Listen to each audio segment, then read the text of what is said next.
पाकिस्तान और भारत की दीवारों पर सांडे के तेल से मर्दाना कमजोरी ख़त्म करने के नारे और दावे तो तकरीबन सब भारतीयों और पाकिस्तानियों ने देख ही रखे होंगे। कहने को तो दोनों मुल्कों के मुआशरे मर्दानगी के गरूर से अटे पड़े हैं, मगर दीवारों पर लिखे मर्दाना कमजोरी के इश्तिहार और उनके इलाज के लिए सांडे के तेल का इस्तेमाल कोई और ही कहानी सुनाता है। लेकिन सवाल ये है कि ये निगोड़ मारे सांडे आखिर रहते कहाँ हैं? इनके तेल के मर्दों के साथ साथ ख़वातीन के लिए कितने ज़्यादा फ़वाइद हैं? इन फ़वाइद को कैसे हासिल किया जा सकता है और आखिर इन सांडों से तेल निकाला कैसे जाता है? पाकिस्तान और भारत में मर्दाना ताकत की कशीदगी के लिए सबसे ज़्यादा सांडा कुर्बान किया जाता है। बेसिकली सांडा पाकिस्तान में पाया जाने वाला एक जानवर है जो छिपकली के ख़ानदान से ताल्लुक़ रखता है। भारत के कुछ इलाकों में भी की अफजाइश होती है।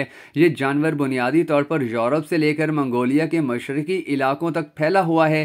सांडे की खाल पर हल्की और गहरी धारियां होती हैं और इनकी जिल्द गहरे रंग की होती है। अफजाइशी नस्ल के ज़माने में इनका रंग चमकदार सब्ज़ हो जाता है। आमतौर पर सांडा रेगिस्तानी इलाकों में रहता है जो घास खाकर गुजारा करता है। ये जानवर पानी पिए बगैर कई महीनों तक जिंदा रह सकता है। जोड़ों और पट्ठों में दर्द के इलाज के लिए हकीम लोग मरीजों को सदियों से इसका तेल इस्तेमाल करा रहे हैं। मशहूर है कि इसकी चर्बी ऐसी देसी या यूनानी हिकमत की अद्वियात में इस्तेमाल होती है जो मर्दाना ताकत बढ़ाने में मुफीद होती हैं, और इन्हीं फ़वाइद को हासिल करने के लिए बड़े पैमाने पर इसका शिकार किया जाता है।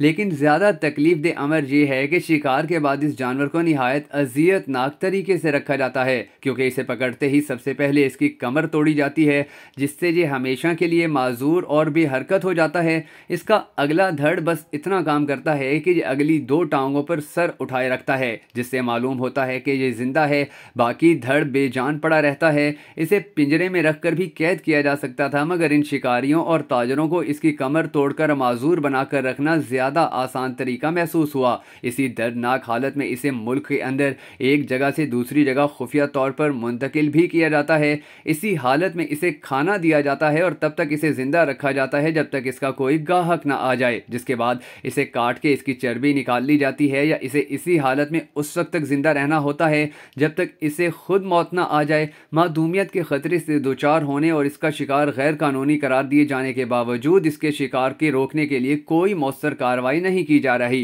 पाकिस्तान के हर बड़े शहर के मरकजी बाजार में फुटपाथों पर आपको अताई नजर आते हैं जो इस जानवर को इस हालत में रखे हुए अपना गैर कानूनी कारोबार कर रहे हैं। और ज़्यादा अफसोस की बात यह है कि इनके पास लोगों की सेहत से मुतल्लिक इस कारोबार का कोई सरकारी इजाज़तनामा भी नहीं होता। बहुत से माहिरीन तो ये भी कहते हैं कि सांडे के तेल के इस्तेमाल से मसाने और पेशाब की नाली में चर्बी आ जाती है। लोगों को ये मालूम ही नहीं कि कमर और टांगों की कई असाबी तकलीफ हैं जो इसके तेल के इस्तेमाल की वजह से पैदा होती हैं। और बाकी रही सही कसर, हकीम साहिबान के गंदे जरासीम ज़्यादा बर्तन पूरे कर देते हैं। इन गंदे बर्तनों में मौजूद जरासीमों को ज़रा महसूस करके देखें, और अगर कभी मौका मिले तो सड़क किनारे बैठे इन हकीमों के निजस गंदे बर्तन खुद अपनी आंखों से देखकर तजर्बा और इबरत हासिल कीजिए। बाकी अगर कोई ये कहता है कि सांडे का तेल मर्दाना कमजोरी ख़त्म करता है तो खुदारा इन नीम हकीमों के पास जलीलो ख्वार होने के बजाय किसी अच्छे से डॉक्टर से रुजू करें।